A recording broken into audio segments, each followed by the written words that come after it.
Story time. کچھ روز پہلے بے چینی کی کیفیت بڑھ گئی تھی، یعنی انگزائٹی، اور بہت سارے جو ہے نا وہ ریسنگ تھاٹس تھے، ایسے جیسے بمپر ٹو بمپر ٹریفک چل رہی ہوتی ہے، بالکل کچھ ایسے ہی حالات تھے۔ میں شاید دوائی کھا کر اور رو دھو کر 15-20 گھنٹے میں اسے مینیج کر ہی لیتی، لیکن میں شاید تھک گئی تھی اور بار بار ایسے خیالات آ رہے تھے کافی دنوں سے۔ مجھے لگ رہا تھا کہ مجھے ہیلپ چاہیے۔ میں نے لفٹ بلائی اور ہاسپٹل آ گئی۔ انہیں بتایا کہ ایمرجنسی کی کیفیت نہیں ہے، لیکن سنوائی ضروری ہے۔ مجھے سمجھ نہیں آ رہی کہ میں اس وقت کیا محسوس کر رہی ہوں، میں نام نہیں دے پا رہی ہوں اپنی حالت کو۔ انہوں نے کہا کہ ابھی یہاں پہ ڈاکٹر نہیں ہے تو آپ ایمرجنسی سائٹ پہ آ جائیں، اور میں نے وہی کیا۔ میں نے اپنے آپ کو وہاں پہ ایڈمٹ کیا۔ I went there by myself. I was alone. انہوں نے مجھے گاؤن وغیرہ دیا جو ہاسپٹل میں جاتے ہی آپ کو سب سے پہلے گفٹ دیا جاتا ہے۔ اس نے کہا کہ اگر آپ تھوڑی سی کم مریض لگ رہی ہیں نا تو یہ پہن لیں، اس کے بعد آپ پوری مریض لگیں گی۔ بہرحال میں نے وہ چینج کیا اور بیٹھی ڈاکٹرز کا ویٹ کرتی رہی 2-4 گھنٹے۔ 2 گھنٹے تو آرام سے گزر گئے رو دھو کے، میں اتنی دیر روتی ہی رہی شاید۔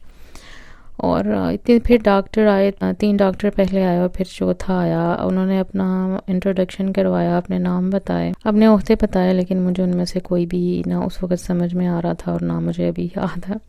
انہوں نے میری کہانی سنی۔ وہ کہہ رہے تھے کہ آج تم کیوں آئی، لائک وہ فگر آؤٹ کرنے کی ٹرائی کر رہے تھے کہ میرے ساتھ کچھ الٹا سیدھا نہ ہو گیا۔ تو ساری تفتیش کرنے کے بعد ان میں سے ایک ڈاکٹر نے مجھے ایک بات بولی، جس کی وجہ سے میں یہ ویڈیو بنا رہی ہوں اور میں اسے ڈاکیومنٹ کر رہی ہوں۔ اس نے مجھے کہا کہ لک، میرا نام لے کے، کہ ہم سب کو نہیں بدل سکتے، ان سے ہمیں امیدیں ختم کرنا ہوں گی۔ تو میرے منہ سے نکلا yes I understood that long time ago اور سم ٹائم اگو۔ تو جس طرح سے میں نے کہا اور اس نے مجھے جواب ایسے ہی دیا کہ اگر تم یہ بات سمجھ گئی ہوتی تو اس تکلیف کے ساتھ دوبارہ اس طرح سے نہ لڑتی کہ تم ہاسپٹل آتی۔ میں نے اس کی اس بات سے بھی ایگری کیا۔ پھر ہماری کافی دیر تک کانورسیشن ہوئی۔ انہوں نے مجھے آپشنز دیں کہ اگر آپ 1 دن رکنا چاہتی ہیں، 10 دن رکنا چاہتی ہیں، والنٹیئرلی اپنے آپ کو داخل کروانا چاہتی ہیں تو آپ کر سکتی ہیں۔ مجھے نہیں سمجھ آ رہی تھی کہ مجھے اس وقت کیا کرنا ہے، تو وہ مجھے دوائی جو ایمرجنسی ہوتی ہے کام ڈاؤن کرنے کے لیے انگزائٹی کو، وہ انہوں نے مجھے کہا کہ وہ آپ لے لیں اور آپ تھوڑی دیر سوچنے کے بعد ہمیں بتا دیں کہ آپ نے کیا کرنا ہے۔ میں نے تھوڑی دیر سوچا اور مجھے ابھی تک بھی 50-50 تھا کہ میں جاؤں کہ نہ جاؤں واپس، کیونکہ میں مطمئن نہیں ہو رہی تھی جو انہوں نے مجھ سے ساری باتیں کی تھیں کہ what should I do from now onward۔ بہرحال میں نے ڈیسائیڈ کیا ایٹ دی اینڈ کہ میں آج چلی جاتی ہوں، لیکن if I feel the same way میں واپس آ جاؤں گی۔ So I came back اور میں اسی بات کو سوچتے سوچتے واپس آئی۔ ان کا ایک طریقہ یہ ہوتا ہے نا کہ آپ چلے تو جیسے بھی جائیں، آپ واپس اکیلے نہیں آ سکتے، someone needs to come and pick you up، یا پھر وہ آپ کو ڈراپ آف کرتے ہیں۔ تو میرے ہسبینڈ آئے، انہوں نے مجھے پک کیا اور ہم لوگ واپس آ گئے۔ میں راستے میں ان سے کہہ رہی تھی کہ مجھے کہا جا رہا ہے کہ امید ختم کرو، لیکن ہم شروع سے بھی بچپن سے کافی ٹائم سے جیسے سنتے آتے ہیں نا کہ اللہ تعالیٰ سے امید رکھیں اور کسی سے امید نہ رکھیں، لیکن پھر یہاں پہ میرے ذہن میں یہ سوال آ رہا تھا کہ اللہ تعالیٰ بھی تو انسانوں کے ذریعے امیدیں پوری کرتے ہیں نا، تو پھر ہم امید کو ختم کیسے کریں؟ کیونکہ امید تو وہ چراغ ہے جو اندھیری راتوں میں راستہ دکھاتا ہے۔ پھر اگر دل سے امید ختم ہو جائے تو انسان اندر سے مر ہی جائے گا اور جینے کی خواہش بھی ختم ہو جائے گی۔ تو شاید امید کو کسی نہ کسی طرح قائم رہنا ضروری ہوتا ہے، کیونکہ یہ وہی دھاگا ہے جو ہمیں زندگی سے جوڑتا ہے۔ میں کافی دیر ڈھونڈتی رہی، کتابیں دیکھیں، AI سے آن لائن پوسٹ دیکھیں کہ کسی طرح بس مجھے یہ سمجھ آ جائے کہ how can I rewire my brain, کہ جہاں پہ مجھے امید نہ ہونے کے برابر رہ جائے انسانوں سے۔ کچھ خاص مجھے فائدہ نہیں ہوا، ایون مجھے سمجھ آ رہی تھی لیکن I couldn't understand how to get rid of that۔ ایک فرانسیسی فلسفی ہے، گیبریل مارسل نام ہے اس کا، اس نے امید پر بہت گہرا کام کیا ہے۔ اس کے مطابق انسان کی روح کا وہ بنیادی ہنر ہے جو مایوسی کے اندر بھی ایک نئے راستے کی تخلیق کرتا ہے، یعنی امید جو ہے نا وہ قائم رکھتی ہے زندگی۔ جب کسی شخص کے اندر امید بالکل ختم ہو جاتی ہے تو وہ صرف مایوس نہیں ہوتا بلکہ اندر سے مر جاتا ہے۔ اسے فلسفے میں روحانی موت کہتے ہیں۔ درد اور دھوکہ انسان کو اندر سے توڑ دیتا ہے، لیکن امید ہی وہ واحد چیز ہے جو انسان کو یقین دلاتا ہے کہ ٹوٹنے کے بعد بھی جوڑا جا سکتا ہے۔ دیکھیں، درد سہنے کے بعد دل کے کسی نہ کسی کونے میں یہ توقع رکھنا کہ کوئی تو ایسا ہوگا جو مجھے سمجھے گا، یہ کمزوری نہیں بلکہ انسان کی وہ لازوال جبلت ہے جو اسے ہٹنے نہیں دیتی، جھکنے نہیں دیتی۔ امید کا باقی رہنا بہت ضروری ہوتا ہے۔ اندھیرا جتنا بھی گہرا ہو، سورج کی روشنی کا یقین ابھی زندہ ہے، یہ امید ہی ہے نا۔ لیکن یہ ساری باتیں مجھے امید کو مارنے کا طریقہ، یعنی انسان سے امید مارنے کا طریقہ نہیں سمجھا پا رہی تھیں۔ پھر میں نے بابا جی کو کال کی، میں نے کہا مجھے کوئی ایسی بات میرے سے شیئر کریں کہ مجھے تھوڑی سی میرے دماغ تھوڑا روشن ہو جائے، تو انہوں نے ایک بات کی جو میں آپ کے ساتھ شیئر کرتی ہوں۔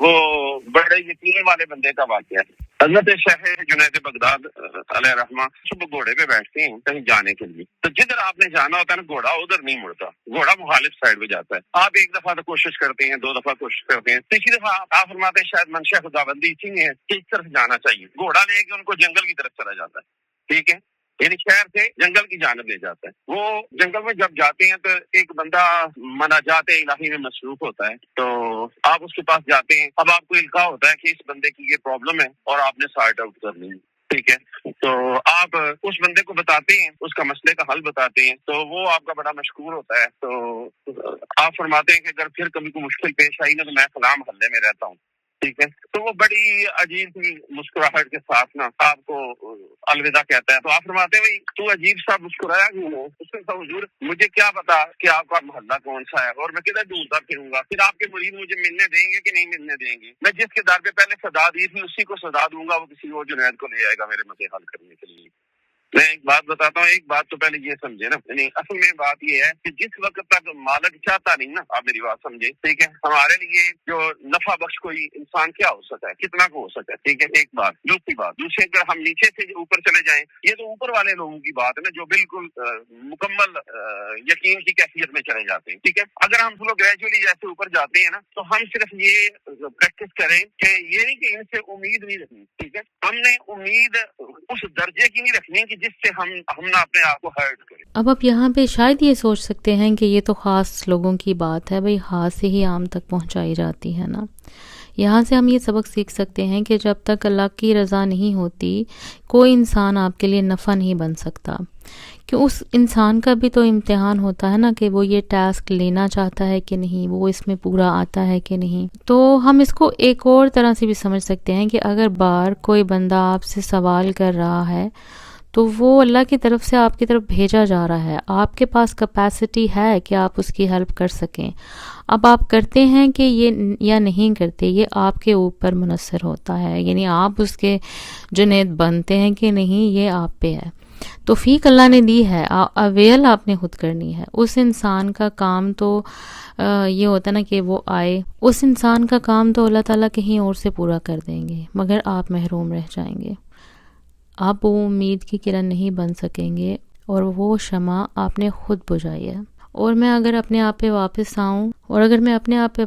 آؤں کہ مجھے اس سے کیا سیکھنا ہے، یا میرے جیسے لوگوں کو اس سے کیا سیکھنا ہے، تو وہ شاید یہ ہوگا کہ ہمیں یہ سمجھنا ہے اور اپنے دماغ کو بھی سمجھانا ہے کہ وہ اولاد ہو یا کوئی بھی قریبی رشتہ دار ہو، دور کا ہو، کوئی بھی انسان ہو، ان سے جذباتی لگاؤ اپنی جگہ، لیکن ہمیں شعوری طور پر اس بات کے لیے خود کو تیار رکھنا ہوتا ہے کہ ہر انسان کی ایک اپنی سوچ ہے اور وہ کسی وقت بھی اختلاف کر سکتا ہے، منع کر سکتا ہے، لیکن آپ نے دل برداشتہ نہیں ہونا۔ جب کوئی رہے نہ رہے، اللہ ہمیشہ ساتھ رہتا ہے۔ اپنے امید کے دیے کو اس کی محبت سے روشن رکھیں، بس، اور کچھ نہیں۔ یہاں پہ اللہ تعالیٰ کبھی بھی ہمیں یہ نہیں کہتے کہ لوگوں سے کٹ جاؤ، کسی سے بات نہ کرو، کسی پہ اعتبار نہ کرو، کسی پہ نظر نہ کرو، کچھ بھی ایسا نہیں کہتے۔ وہ صرف یہ کہتے ہیں کہ جو بالکل ایک لاسٹ سٹیج آف امید ہوتی ہے نا، وہ صرف اللہ تعالیٰ سے ہونی چاہیے، صرف اللہ تعالیٰ سے ہونی چاہیے۔ آخر میں میری اللہ تعالیٰ سے دعا ہے کہ آپ سب کے لیے آپ کا جنید جلدی بھیجے، اور اگر آپ کسی کے لیے جنید بنتے ہیں تو اللہ تعالیٰ آپ کو اجر عظیم عطا فرمائے۔